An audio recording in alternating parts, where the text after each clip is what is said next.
conversations with some people in this friend group regarding you and, what took place with the DUI arrest. I felt it was irresponsible. It was embarrassing and disappointing. Hey, let me stop you there. Do you know anything about what actually happened today? It's almost as if I feel you want to overcompensate, and it's not because it's about me. It's because you don't have your own biological children. No, listen. I'm going to tell you what it is. As a man, you have obligations and you have duties. And you take care of them no matter what the situation is. How I was raised is when a man comes in someone's life, then they obviously have an initial conversation with the man who is the father of their children first. Well, I didn't like the fact that she was trying to insinuate something more was to it. Because she was like, he had red lipstick on his shirt. If you think that that's a sincere issue and you want to bring it to your friend's attention, tell me why you're talking to me. Her plight in life is to figure out everybody else is cheating.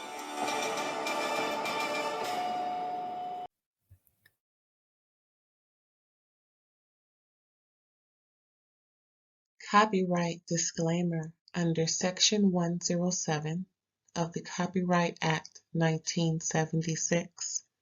Allowance is made for fair use for purposes such as criticism, comment, news reporting, scholarship, and research. Fair use is a use permitted by copyright statute that might otherwise be infringing.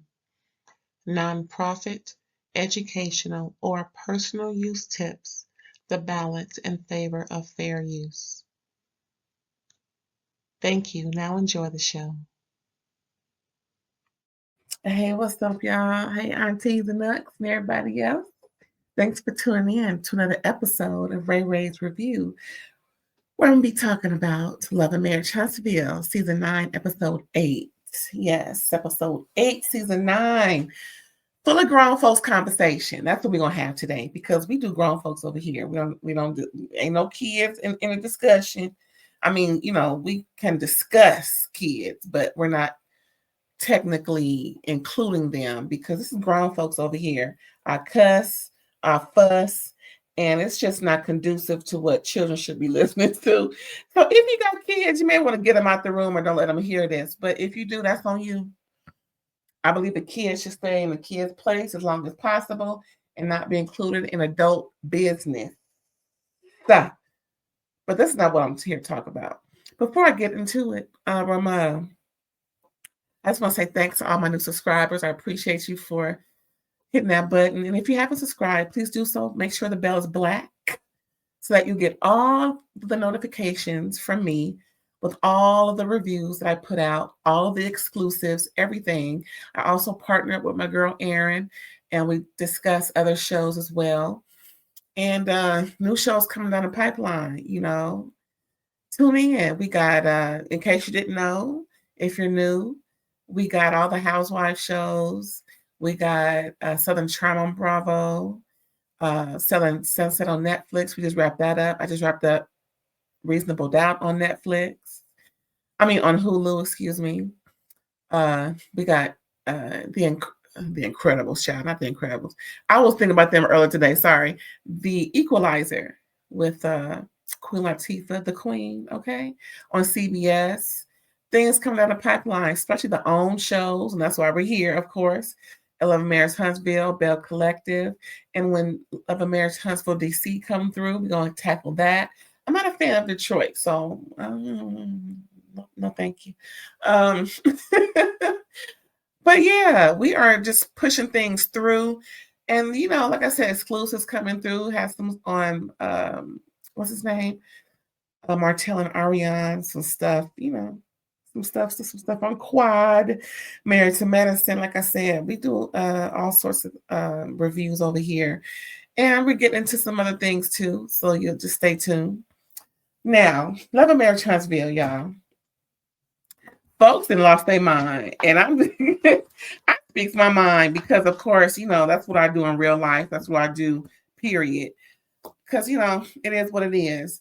I do appreciate you tuning in, and I do appreciate commenting. So please give me some feedback. Interactive it's all good. And don't forget to like the video. Share it also if you want. Yeah, tonight was very. Now I got some notes, child. I got some notes. I got 2 whole page, no, not 2 whole, like 1 3/4 page of notes. I shoot, child. I have more notes from Bell Collective. Ooh, check that review out, y'all, because I gave a glowing review on that, and it had a little extra in there about that, that physite. Anywho, Love and Marriage Huntsville. So we're starting off where we left off. Ken, he is gathering folks together to make the announcement and thanking everyone for coming in. Thank you to, thanks. He's pretty much acknowledging him and Trish as the parents. And he purposely left out Marques. He had to step up all awkwardly, scooting over, making him look real, making him look like him, and interrupting Ken, announcing that he's the father. But that's what he did when he first came in. He said, I'm Marques, I'm the dad, whoop de woo. You didn't have to do that, but he is very awkward. I'm gonna say this, and it is what it is. He seems like he may be a little delayed in some type of way. I can understand him being what do you call it? Nervous. But there's something about him, and let me preface this real quick. I've worked with psychiatry and special needs for a very long time. Like I said, I'm Auntie RAERAE over here. So I have lived, and in my travels, in my professional and professional career and personal life, dealt with special needs of various kinds. I actually thought about being an advocate for special needs for children when they need special help, advocacy, and also the mentally ill, any age, because like I said, I have some background. I'm not formally educated, nor do I have a degree in any kind. I'm just telling you what I have experienced in a professional capacity and also personal life. And something gives me that something's there about him, that maybe he had a 504 plan in school, or maybe he needed one. But him being his big grown age and being a father and making, just being an adult, a husband, soon to be ex-husband, it just seems like there's something off with him. It's like no one is that awkward to where he's missing social cues. I hope I'm wrong. I don't think I am, but I do hope that I'm not mischaracterizing this man. But he's very lame, not manly at all, to the point of asserting himself in an appropriate way. Like I say, he came in announcing he's the father. He came in with one person with him. Where's his family at? His family is from Huntsville. There was no mention of his family being there. I don't know why. Are they upset that Ken is there? That's never been divulged. So I'm just curious. Did he tell them about the party? I'm just saying, because from last episode, he lied and said that he'd never been there when he had been there, been in their rooms, checked out everything, So he's, adding sauce to it when it shouldn't be none. So yeah, so Ken is addressing everybody. Again, Ken did leave him out. However, if art imitates life, if you know what I'm saying, he's left himself out. Because again, if he was around like he's supposed to be,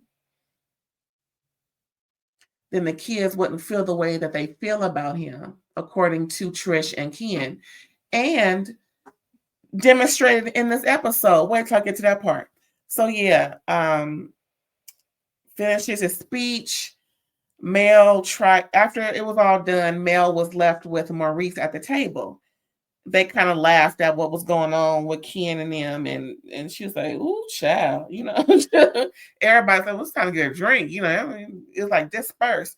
So yes, like I said, it was Mel and Maurice at the table, and she wanted to talk to him about how disappointed she was in him about him getting a DUI. Mel tried it with Maurice and got molded. I'm disappointed in Mel and Melody this episode. Pretty much almost all season, it seems like she has a vendetta to distance herself. But like she said a couple of episodes ago when she was talking to Shanita at that wherever she was at that community thing that she was giving back, serving food to folks, she told Shanita that she's, disassociating herself from everybody. And if this is her way, I think it's the wrong way. She was telling Maurice, like I said, how disappointed she was and that her grandma was unalive due to a drunk driver. And that's when Maurice had to stop her from going forward. Because by then, and again, this is all the narrative that's been cut and pasted for us to see. No telling what else she said before that. Maurice pretty much said, and like I said, pretty much said, I'm not verbatim, you're talking out the side of your neck. You don't know what happened because what happened to your grandmother was nothing like what I went through. And she just danced around the info that she knew when he asked her. And she wants him to tell her instead of her telling him why she's saying what she's saying. Pretty much she just got stuff off the internet and she's running with it. To me, it seems like because she's vowed that shouldn't happen to her with other people, I don't know if she's doing this on purpose to prove a point to these people, that it doesn't feel good to be talked about based off of social media stuff and not coming to her directly, as she pointed out. I don't know if she's doing that to them on purpose, if she's, it's past 10 minutes, if she's trying to mind fuck her colleagues, but how she's going about this just doesn't seem smart. And again, I ain't on no hate train with none of these people. I ain't in nobody's fan group. I'm in my fan group. This is aunties and uncles over here. You know what I'm saying? Anybody who's an auntie and uncle, you know what I'm saying, respectively, figuratively, literally, that's what we doing over here. Usually, like I mentioned before, aunties and uncles are pretty much running things. We are dependent upon, we are valued, we are looked at as someone to be admired, gaining wisdom, and we know what's really going on. We're the fun folks. Everybody loves a good fun auntie. And in my personal life, I am that. I am flipping my hair around as I say that. Yes, I pat myself on the back. I'm accomplished. And just speaking for me personally, I got it going on. I'm a bad bitch. I'm just saying that right here, right now. So yeah, like I was saying, Maurice pretty much gathered her. He got her together. I said, all right, Maurice. Pretty much he told her she was condescending, which I agree. Patronizing. He didn't say that, but I'm saying it. I'm just, shocked. Then Kimmi came to sit down, listen to them go back and forth. And in her confessional, she said she don't want to say anything to escalate the moment. Girl, that's your man. I don't get these women. Her and Tisha got this that I don't understand, nor do I respect. Can't no bitch approach my man and try and give him the third degree or tell me you're going to call him so you can give him the third degree and meet up with him so you can give him the third degree and tell him how you feel. I'm going to stop you right there in your tracks while your mouth is open and talking and singing. And the hell you will. And whatever you got this, since you got this attitude, you can talk to me because I know everything already. Because that's how me and my man work. Well, I'm just saying. Can't, but then, Kimmi, girl, I ain't even going to say you better than me because in this instance, no, boo-boo. And again, Maurice was not raising his voice. He was very, monotoned and made sure that he's being respectful in conversation. He's an attorney, so he's choosing his words wisely. But Melody was the one who said, well, now your tone is changing. No, it didn't, Melody. His tone did not change. You were accusatory versus even asking him what happened. So according to Melody, what she read Well, actually, she didn't even say she read it. She said, so what was on the police report wasn't true? And he's asking her, what does she know? Again, this is an open investigation, so he's not going to divulge anything that would hurt his case. And from, I don't know at what point this was filmed, but I believe the DUI was overturned or whatever it's called, to where it's no longer in existence. There's no DUI. So, Melody, your face is cracking on the ground about this, girl. I'm just saying, and she ain't gonna apologize, because that's not what she do. I'm like, I'm just disappointed in Melody. Like I was disappointed in bail collectors last. I ain't even gonna get into that. Please watch my review on that, and you'll find out how I felt about all of that going on last night. Anywho, what was I saying, child? I'm looking at my notes. Where are my notes? My notes. Oh, so then more people started to sit down. What's her name? Destiny came and heard the conversation. Destiny, like me, is wondering, why ain't Kimmi stepping in to this conversation? Kimmi just going, just like I said, Kimmi said in her confessional, she don't want to escalate the situation. Girl, so what just transpired over there with Ken and them, that was escalation. We ain't even done talking about that, because some more escalation happened. Sometimes it's just, you got to just start talking, Kimmi, like she did at the last scene of this episode. But yeah, I'm with Destiny, like, girl, Kimmi, it's time for you to start talking. I mean, I'm just saying, so pretty much Maurice gathered her, and by the tone of that, Melody had to get up and go get something to drink because she was losing the conversation. Melody, you looking like you looking, girl. Then Marques came over to express his frustrations. Nell and Chris was there.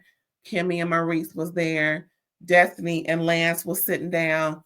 And he came over after he was, kind of red for fifth a little bit, talking over there. He came over to start talking about his frustrations with everything. And Nell's looking at him like, I don't know you, motherfucker. I mean, like Chris said in the previous episode, I just met you 2 minutes ago and you telling me how you feel in your frustrations. Get a therapist. I mean, like I said, it's the social cues that are missing. You too big and grown. You what, your 30s? And you still like, what? Then Marquez's son come over, the dude that the party is for, and grabs him and say he want to talk to him, and pretty much to ask him, what are you doing? Why are you talking? Stop. Because the boy came over, kind of stood behind him, but he didn't know the boy was behind him. You hear ear hustling after what his dad was saying, and he knew that was inappropriate. So when a 17, 18-year-old knows that their parent is inappropriate, something is wrong. Like I said, it's delayed. It's a developmental delay of sorts. I don't even want to offend people on the spectrum, but what is going on with this dude? Before, I was talking about this dude like, not nice at all. But I'm starting to think, well, maybe, mental illness of sort. Because there are some functional folks that could, just like function addicts, they can keep going and going. But I'm not letting him off the hook for him abandoning his family and blaming a good man that's helping to take care of his kids for any fault in the decisions of the mother. But something ain't right with this dude, and I'm just gonna say it like that. Let me get something to drink. Hold on. So after his son gathered him, Ken came and got Marques. He want to try and mend things. Ken just pretty much said, "Listen, I'm just trying to see how we can move forward, and because I'm here to help, not take over." But that's not how Marques sees it. So they end up talking loud. Everybody looking. The kids just go away to inside the house. You know what I'm saying? They ain't trying to be more embarrassed than what has already transpired between their mama getting loud, the grandma's trying to step in earlier. You know, it was just, embarrassing. It was just so embarrassing to the point where I had secondhand embarrassment, and this was filmed months ago. I don't know how, you know what, for Ken to be so compassionate towards this dude really shows that he cares about this family that he stepped into.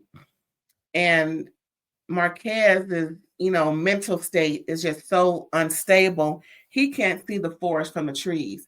I don't know how many times that they have filmed Ken say, I'm here to help. I just, want you to be there for them. It's not his fault that homeboy's kids is leaning on Ken more so than him. Again, Father's Day, they talking about Ken at school. It is what it is. And it's not about things. It's just about the care that the kids see. Now, the father, Marques, has been gone for what, 4-5 years now? I mean, here he is, 2024, maybe late 23, 24. So I would say 3, almost 4 years from Ken and Tricia became a couple, no more than, I would just say between 2.5 to 3 years ago, like in 2020. A lot was happening in 2020. She was visiting Martell, getting with Ken, trying to keep her house together. And, it's a lot. So it is what it is with Latricia and her new man and her kids. It's about taking care of the house. And she gonna do whatever she got to do. You know what I'm saying? Just like JJ from Bell Collective. He met when his ex-wife or Cliff's ex was out there thotting and bopping and carrying on, not taking care of his 3 daughters that he has. He found a woman, however they found each other, him and Sophia, and she was there for him and his kids. Similarly to how Ken was, being there. It's always about being there. So the whole point of all that conversation was for Ken to see if there is something that will spark something in Marques to stop giving excuses. Because Marques got more excuses than a little bit. You know what I'm saying? Ken is just trying to be extra cautious not to go off because he already told his homeboy he ain't got too many more chances to disrespect, especially at his house. And that's what that's how a man is supposed to feel. I really wish he would have said that to him. But I really wish they would have had more of a private conversation. Maybe they could have went further away from everybody and really honed in on, listen, dude, do we need to set up a schedule maybe 3 to 4 times a week or just Monday through, I don't know. But if there's something every day that you would like to do, maybe a FaceTime, maybe something that we can coordinate now. And I'm sure Tricia will be in on it. And if we need to adjust it, fine. But let's set up something now so that as of next week, things can be a lot more coordinated and consistent. I was looking for some type of conversation like that. But both sides are heated. Both sides are, emotional. Ken's trying not to knock him out because after a while, and being a single parent, I'm just going to say it, being a single parent, raising my kid for most of his life, well, being the main parent, I'm going to say that, being the custodial parent, that's even clearer, okay? It's just a point of every day with your kid, there has to be structure and consistency. Without that, it's haywire. So that's something Marques does not understand. And I really wish that can be related to him so that there's no more, I feel like nobody care about your feelings at this point. We don't have to care about your feelings. And that's what Latricia's trying to say. I don't care about how you feel. It's about the cheering. We all know you care about your cheering. Okay, fine. We ain't going to talk about if you care, you would do the X, Y, and Z. We ain't going to go there. All I know is, as the parent, what are you going to do moving forward? What do you want as a schedule with your kids? Just put the onus on him. Stop talking about feelings, because obviously he needs a therapist. He talking to everybody about how he feel. Don't nobody care about how you feel. I don't know you. That's why they were looking at that table like, we don't know you. What? Like I said, delayed. Something is going on, child. Something is going on. Trish tried to be calm, but they had an audience, because she came over there seeing how they were talking, and it was getting louder and louder. And like I said, the grandma came over trying to see if she could, settle things down. And I don't know, maybe they're not telling us there's something wrong with him. I don't know, child. Anyway, next scene, Latisha, Kimmi, and Latricia having lunch, talking about the graduation party. I didn't like it how Latisha was making fun of missing all the drama and how can they recreate it. No, heifer, that's family business. Now, you want to get in the family business? Do you want us to recreate your family drama? And like when you got doused with water, rest in peace to Kiki. I'm just saying, do you want, that was insensitive. And, even though Latricia is, not going to really address it because that's how she is, she'll let it slide, I guess, or she's not thinking about the implications that you're actually saying. Listen, sometimes you got to be on the outside looking in to have a better understanding of what's going on. When you in it, but anyway, is she slow to I'm just thinking, like, first of all, it wasn't anything to recreate. Maybe they just cut it out. I don't know. Like I said, production be giving us a narrative, child, that for us to form an opinion. And we could probably have the wrong doggone opinion, but because of the cut and paste factor, and they want to create a show that creates a narrative that keeps us talking, hating, and loving, this is what we got to talk about. So we're always doubting production because we know how production is. But I'm just saying how they want us to take it. It was uncool for Latisha to say it's not cute because she don't want her family business recreated. Okay? I didn't like I said, I didn't like that. And talking about Marques seeking the sympathy vote, child, that's pretty much what he was.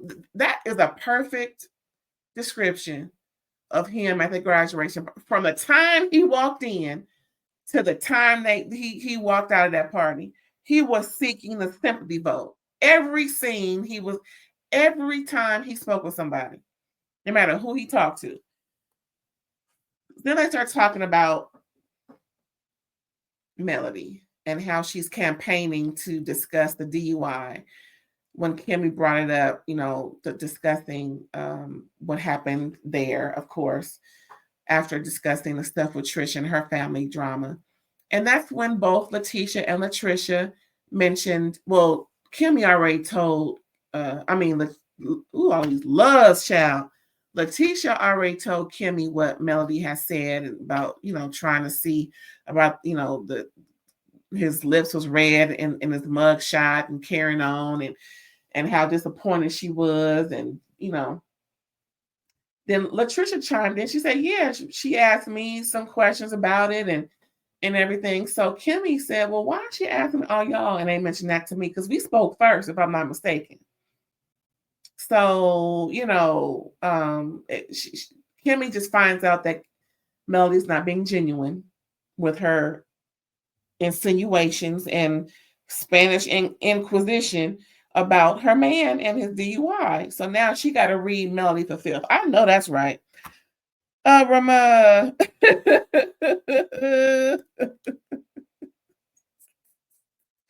Then Latricia speaks on how Melody was also questioning her and how she doesn't feel that Melody is over Martell because of the questions about where, who, what kind of driveway it was, what kind of house.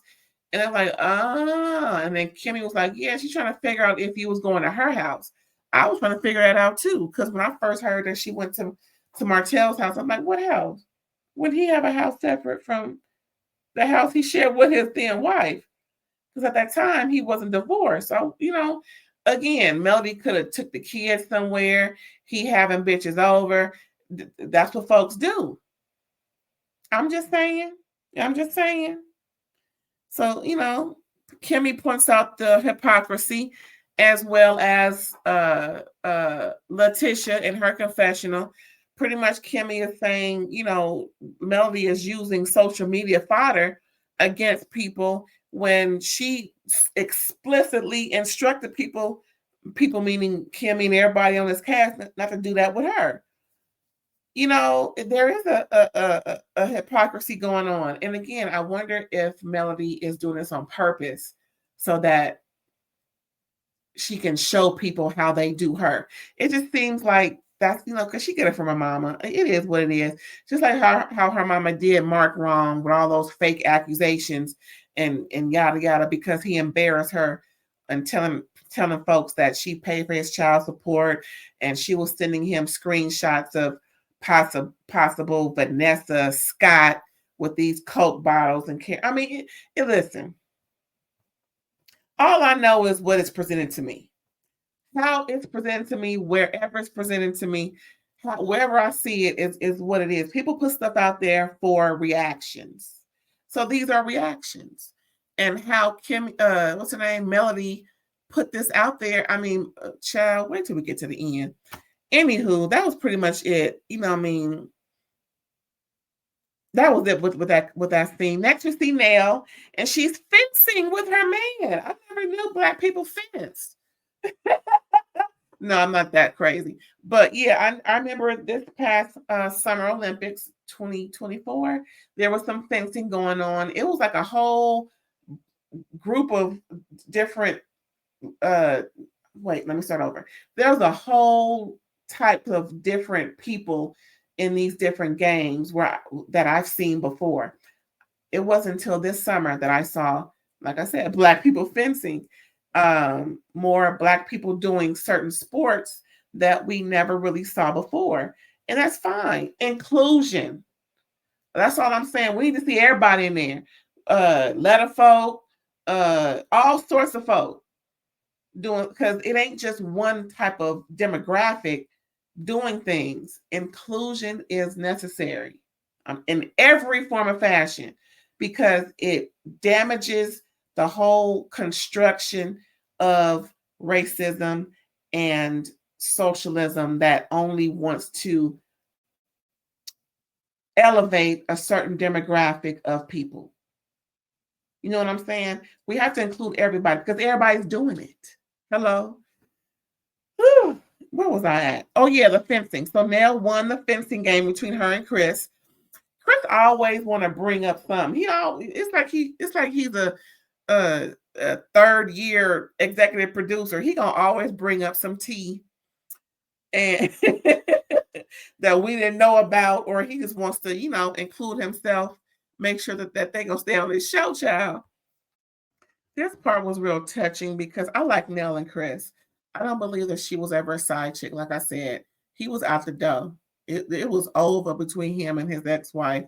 And it is what it is. That whole interview that the ex-wife set up so the daughter can express herself was all bullshit. And I didn't like it. I mean, of course I was listening. I mean, I want to hear what's going on. But Nell is never a side chick, like Chris said. Their marriage was over. And he chose, just because he chose better, meaning what's best for him, doesn't mean that folks can go around bad mouthing him just because, I mean, it is what it is. Nell and Chris. So Chris brings up how Lance said to him how his mom, Nell, doesn't want her 30th anniversary party. Fiscally, Nell is exhausted. She mentioned all the money that she had to dish out due to their son, Chris's multiple jail stints caused a rift in her finances, and she's not happy about it because it put her in a bind. Like in the first part of this season, excuse me, the first part of child. Let's see. Okay, this is the second part. So the first part was season 8.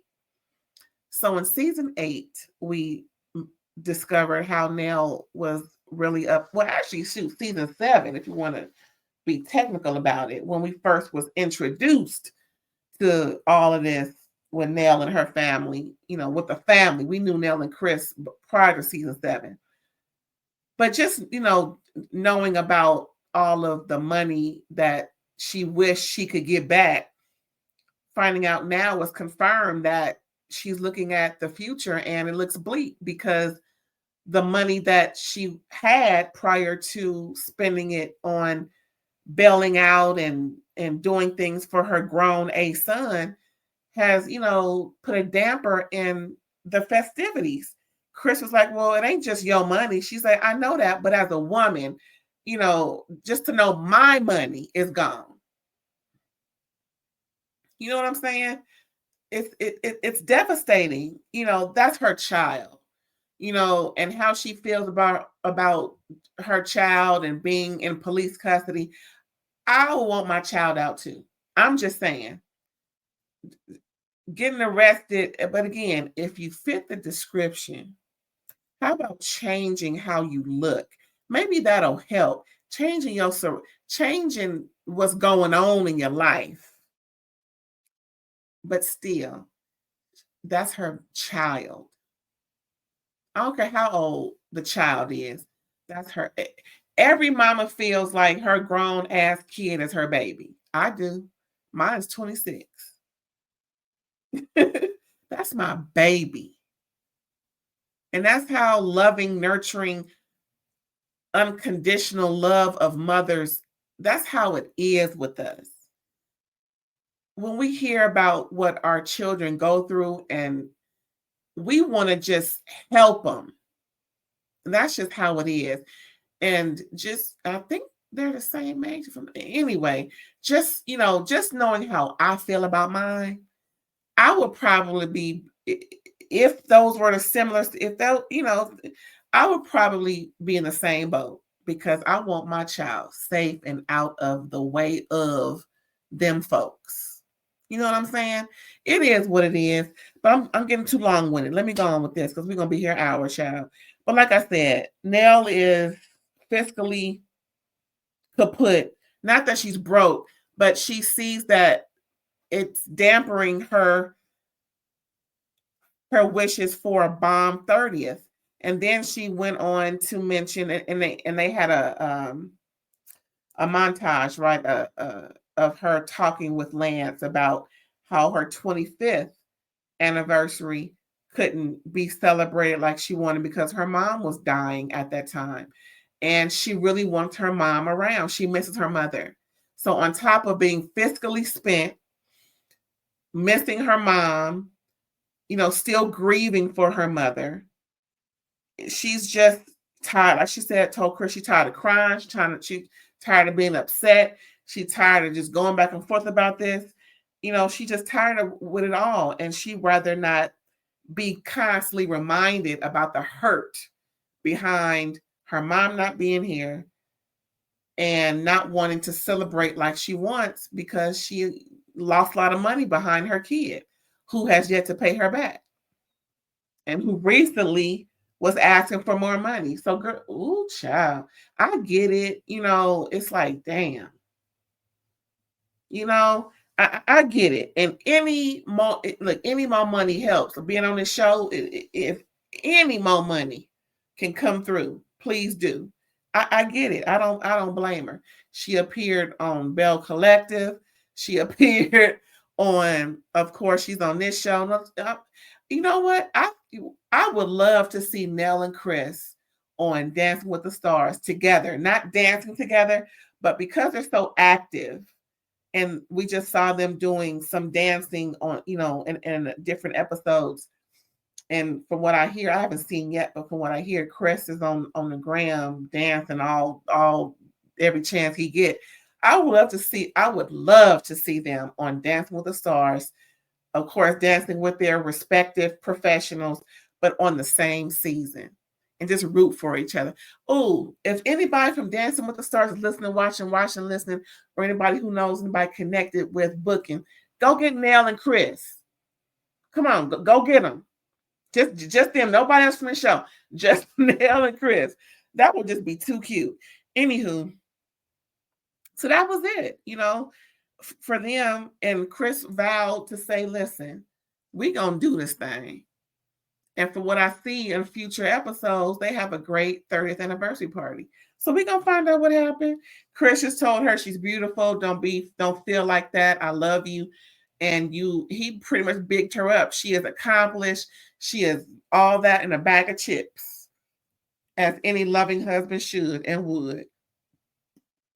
Child, I know the ex-wife is mad. Anyway, that was it. Now we got Latisha and Marques meet up at the ice cream parlor. He thought the kids was coming, but Latisha said the girl wasn't feeling well, and the boy didn't want to come. He didn't want to be bothered with his father. Ain't that something? Told you. I wish you would have said that to him, but I don't know why she didn't. She kind of made up an excuse, but he didn't really fight to, question her even more. So there's some, did you already know? Or I don't know. But again, she should have told him exactly how them kids felt at that point as to why they ain't there getting ice cream and why she's meeting up with, or she should have texted on the way, and he should have questioned more, but he didn't. See, both of them need to be more honest with each other. That's all I got to say about that. But anyway, so they pretty much argued about the past and how she wanted to stop talking about the past. And again, he needs therapy and he won't take the time to be around the same old song and dance. But, he's talking to Chris about getting a place in Huntsville.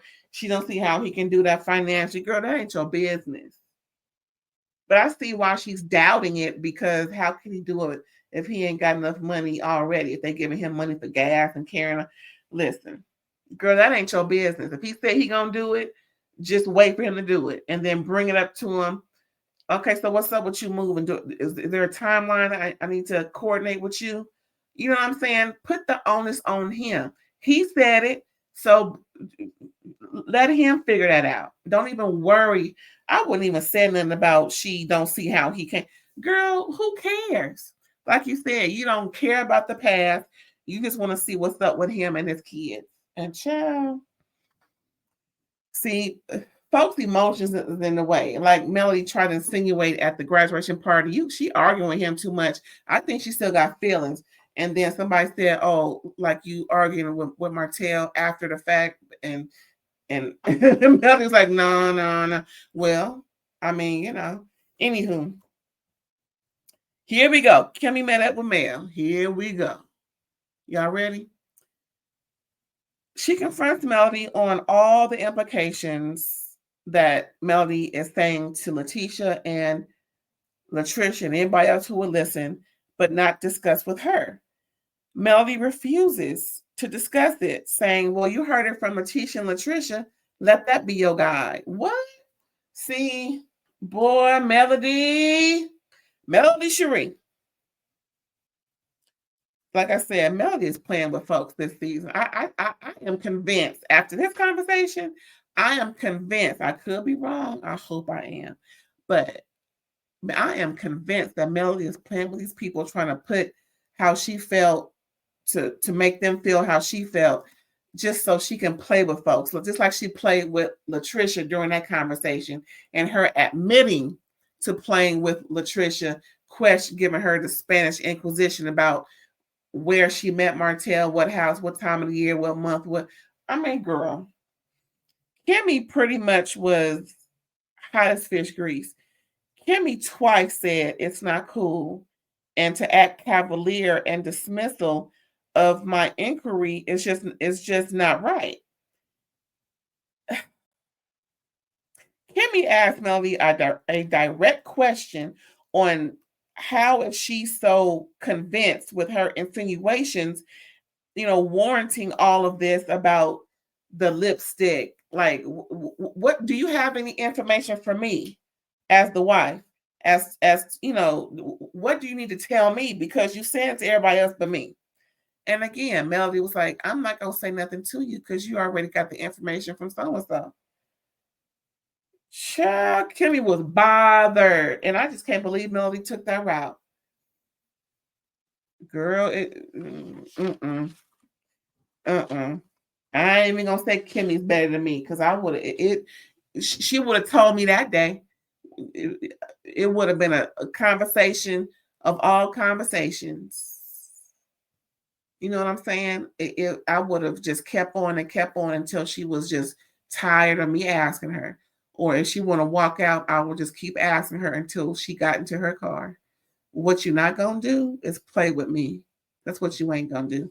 That was it, y'all. Love and Marriage Huntsville, Season 9, Episode 8.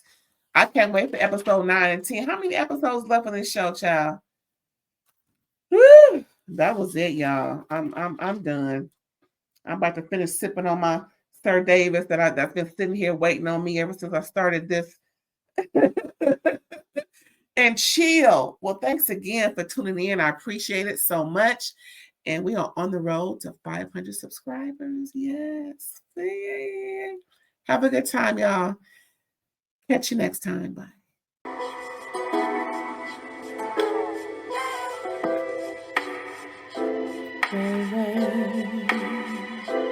All day.